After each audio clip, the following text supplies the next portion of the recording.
So we've got construction going on through here, and all these little units coming up. You know, I mean, we've been doing this for a long time now. With all these units coming up, but then we got to think about 30 years from now, 100 years from now. Turn right onto Ashburn Drive, then turn right onto Collierville Road. Are people going to look back at this and say, that's why they died? Like, because they were exposed to this and because of that. If you look at the Victorian era, and we look at them and we're like, yeah, that's why they were all, like, getting sick and dying, is because they were, like, living in the sewage. But, you know, what are we living in today? Like, what kind of chemicals do we have today? You know? It makes you think, and then it makes you think, like, well, can you change it? For 3 miles. Not really. Not as an individual. So I've been trying to think about this, and, like, think about it from a chemistry point of view, and from, like, instead of all this social stuff or whatever, look at it as just, like, holistically what it is in the world, existing on a rock, floating in space, human beings, chemicals, not chemicals, what is harmful, what is good, all of these things. There's balance, all of this, right? There is knowledge. Knowledge is power. So I'm going to figure out a way to make, because you can make things in labs, like, or, you know, controlled environments, so I can do it in my car probably, but somehow make fungus and mushrooms and algae and bacteria and bugs and things that can decompose toxic waste materials into something not harmful to humans in our environment. Because we've done this magical thing, we've created these things, and we were able to make products and all these things, and then we realize, oh wait, people are dying because of these artificial substances that we're bringing into the world that don't exist in the natural world, and it kills us. We wonder why. We don't stop doing it. We can't just stop doing it. We're all in this rat race. I'm in this rat race with everyone else, trying to get a dollar, trying to get some money, trying to get, you know, gas in my tank, food in my belly. All of those things are just contributing to the problem. And the thing is,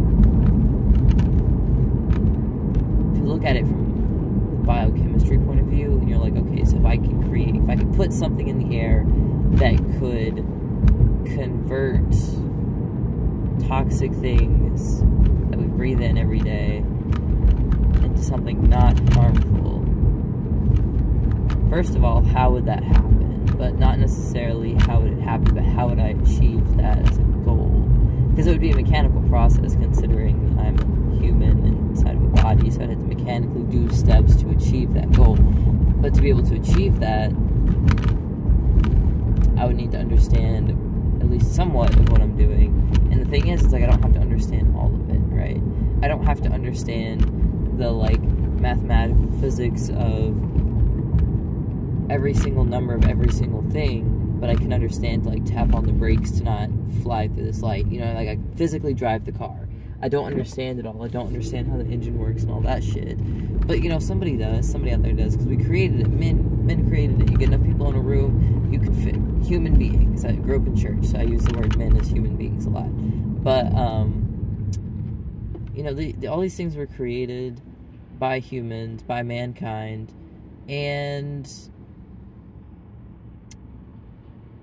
to convert them into something that's not harmful, to introduce something into the environment that would thrive off of these things and can decompose them into something not harmful. Things like plastic, but, you know, also concrete, metals, things in the air, things in the water. And then if we could just stop manufacturing toxic things, you know, we could figure out ways to make things that we need without making toxic materials. And that's the shift we need as a species to accomplish. My generation, we're probably screwed, but that doesn't mean we don't have a responsibility to change the future for the next generations. Who knows, maybe there's a possibility that if we get all this shit cleaned up with the advancement of, like, modern medicine and stuff, things like diseases and and whatever ailments you may get from these toxins could be treated, reversed, or cured in some way or another.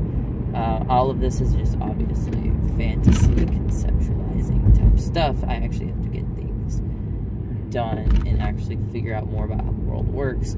I do understand, you know, like mushrooms and stuff and how they can use that to clean up plastic waste, and that is a step in the right direction. Very right direction. I personally, I introduced mushrooms, lion's mane. It was like a grow kit from the internet, and I took it out on my grandparents' farm. Cause they had like this cattle farm. It's not a huge industrial plant. It's just a little family-ran, 50 head of cattle type deal. Okay, so I put some out there, and last time I had seen it, it had been decomposing the cow manure and successfully thriving out there. There's also trees out there and stuff, but yeah, so I put that out there, and then I put some sort of like oyster mushrooms like at the river. At one point there was like a tree that they had cut down and they left it, or maybe it had fallen and they left it and it was decomposing. Turn left onto Winchester Road. But I put mushrooms on it, so, and I'd seen other mushrooms growing in that area as well after I had introduced mushrooms.